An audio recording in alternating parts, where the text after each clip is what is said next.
evening, doctor. Welcome. Good evening. And what do you have for us today?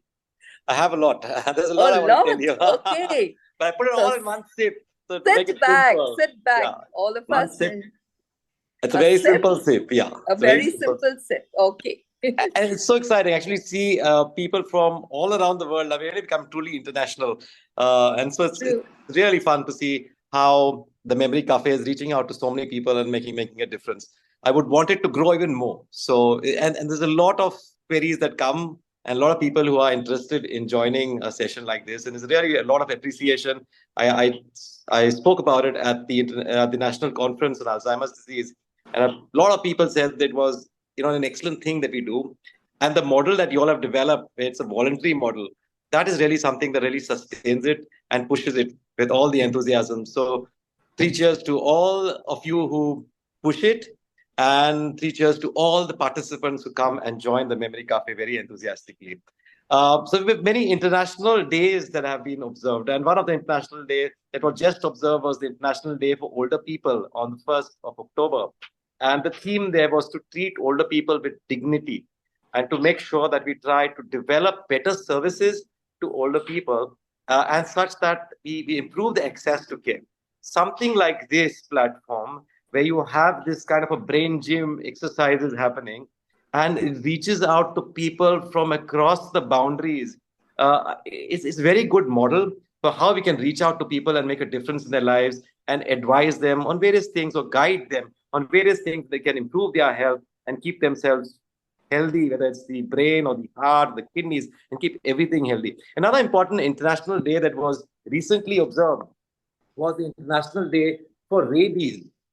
And that was on the 28th of September. We observed International Day for Rabies. And rabies, as you know, is a disease that is 100% fatal. If you get rabies, there's almost the 99.99% that the person will not survive. It's 100% fatal, but it is 100% preventable. And therefore, we all need to be aware about rabies and how we can prevent rabies. Rabies, as you know, is a disease that could be caused by bite.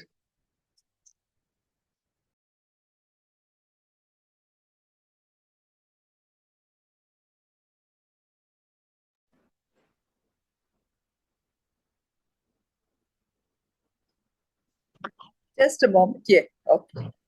Yeah, sorry, I got disconnected. It's okay. I was talking about rabies.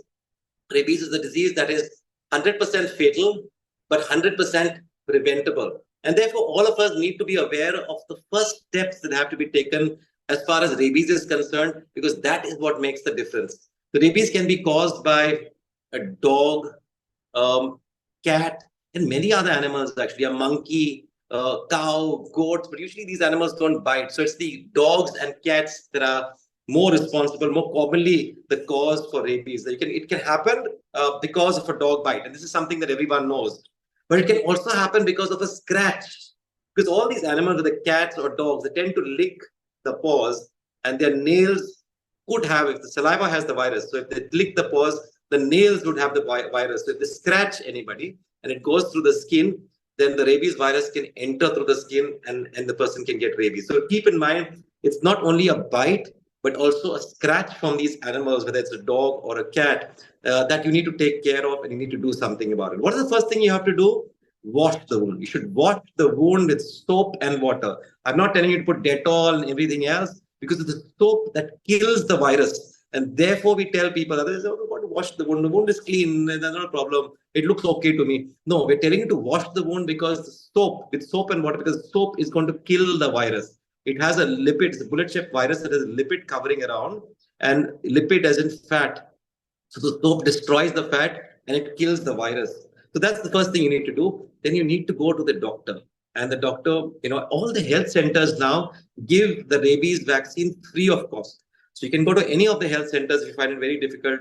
You don't want to pay for the vaccine. You can go to the health center. The medical college in Goa, for example, gives it free of cost. So you can get to those centers and take the vaccine. Now the vaccine is given intradermally. It's a very small dose of the vaccine that is given. but it's given over a period of days. You need to just follow the schedule and go as and when you are invited or told to come to the health center. You need to go and take the rabies vaccine. They will also give you an immunoglobulin, especially if the bite goes through and through. This is called category 3 bite. And so they will give you immunoglobulin, which gives you immediate kind of protection against the virus. So you need to do that and stay safe. Make sure if you have pets around that all these pets are also vaccinated, because that's also very important, because if you shield them. The good news about rabies in Goa is that we have, in the last, 3 to 4 years, we don't have a single case of human rabies. But there are people who have checked dogs around, and the dogs in Goa do have rabies. So there is the rabies virus that is circulating. Potentially, if you are bitten by these animals, there's a high chance that you may end up getting rabies. So, very recently also there was a huge outbreak among the dogs that was kind of investigated and came in the papers. So rabies is there. It is not something that's gone away. So any dog bite or scratch, cat bite or scratch, you need to make sure you go to the doctor, and you need to take advice, and you need to take the vaccine and immunoglobulin as and when required, and stay safe from rabies. Because rabies is 100% fatal, but 100% preventable if you take these prevention measures. That's my tip for the day. Thanks, doctor. Prevention is better than cure. So first of all, I think we have to be careful, because many, when they go out for their morning walks, you normally find hungry dogs attacking you. True. So now we have to be a little watchful also about it. And I think a very good mechanism, I was just telling a friend, maybe an umbrella. Hold the umbrella, and when you find the dogs coming towards you, just press on it, and I think that jerk itself will send them running away. So maybe that could be a way to prevent ourselves from getting Don't bitten. run away from the dogs, because they will run after you. And they run after you, and never raise your hand, because then they go for your hand too. Yes, true. That's speaking from experience. Oh. Okay. Take care, everybody. Yeah, stay safe. Thank you, doctor. Thanks so much.